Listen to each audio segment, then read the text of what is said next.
What's up guys, welcome back to Aaron Reviews Everything. So today we're in England, and in England their dairy is pretty darn good. So today we are checking out cream.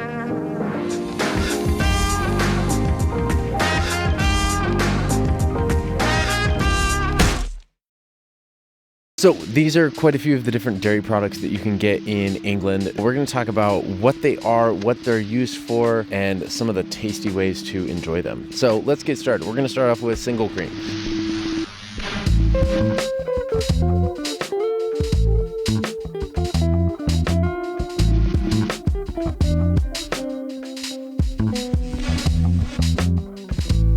Single cream is basically like half and half, but more fat. So half and half is actually made with half whole milk and half single cream. I used to think that it was half fat and half milk, but that is not the case at all. Half and half is typically about 10 to 12% fat content in your milk. Single cream is sitting at about 18 to 20% fat content. So it's still used in similar ways that you can use half and half as putting it as like a creamer in your coffee, but it is also used to drip over desserts and things like that because it is a thicker cream. So let's try it straight and see what it tastes like. Yeah, it's definitely like a more runny whipping cream. Like if you could have a light whipping cream, that's kind of what this tastes like. It still comes out like a liquid like half and half, but it definitely isn't as milky as half and half is. I put some in some coffee. My cousin also made a vanilla bean syrup that I threw in there too, because that would be really good. So yeah, let's give it a try.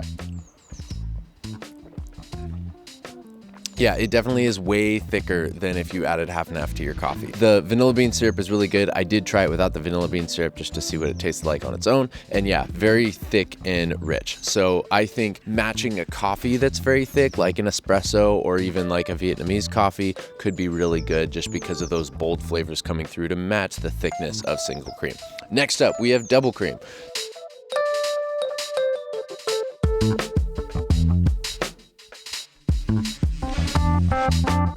So double cream is kind of a step beyond heavy whipping cream. They use it for whipping cream and as a mixture in savory sauces and things like that. They'll use double cream in that. So basically beyond single cream, then we have whipping cream, which you can get in the US. I haven't really seen it here, but it's basically sitting at about 30 to 35% fat content. So you can imagine it gets a little bit thicker and it's easier to kind of whip up. Double cream, also used for making whipping cream and things like that, but this one sits at between 48 and 55% fat content. So it's definitely a lot higher in fat content. I actually made the mistake as I was stirring the fat in because it is unpasteurized, and then I let it sit and it immediately turned into whipping cream. So it's kind of like a thick texture and now kind of like more of a spread rather than an actual liquid, because apparently it's supposed to still be a liquid, but I overstirred it. So you have to be careful with that with double cream, that if you stir it too much, it will turn into a solid.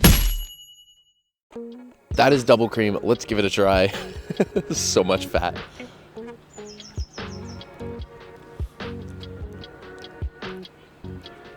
Yeah, it's a very similar flavor to heavy whipping cream or whipping cream. Heavy whipping cream, I believe, is about the same percentage. It's about 48 to 55%. So heavy whipping cream is pretty similar to double cream. Definitely super rich in the fat content. Used for adding to savory sauces and things like that, or making whipping cream. Next up, we have clotted cream.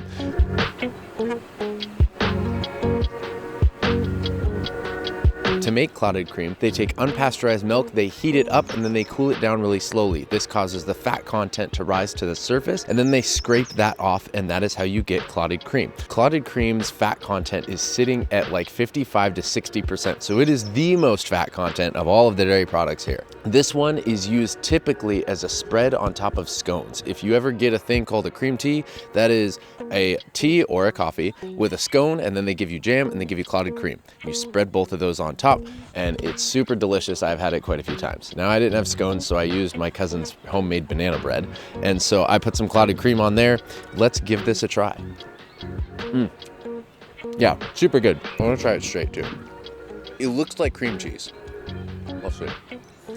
Very similar texture to cream cheese. However, it's got more creamy, nutty flavors, kind of like double cream. It's got really rich fat content, nuttiness. It's very smooth. It doesn't have any sourness like cream cheese does. That's really good with jam and a scone. Putting those three together, great combination, especially with a cup of tea or something like that. It's called a cream tea in England. Next up, we have creme fraiche.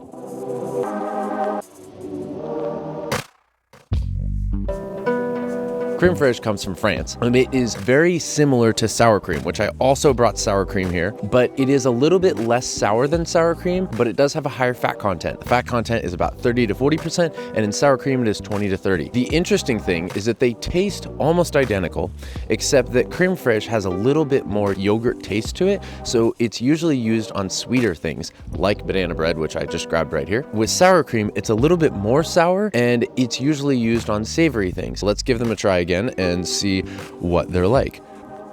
I'm gonna just try this with a knife. Yeah, creme fraiche is kind of like a sauce version of Greek yogurt, but it definitely is more of kind of a spread rather than a yogurt texture. I want to say it's like Greek yogurt, but I think Greek yogurt's too thick. It's almost like a fat-free yogurt that's like really fermented. I'm gonna try it with some banana bread. Let's see how that is. Yeah. The sour flavor balances out sweet things so well, and it just works really well for any sort of a sweet product. I can see why creme fraiche is meant for desserts, nice scones or breads or pastries or something like that to spread on top. Let's try sour cream and see what the difference is.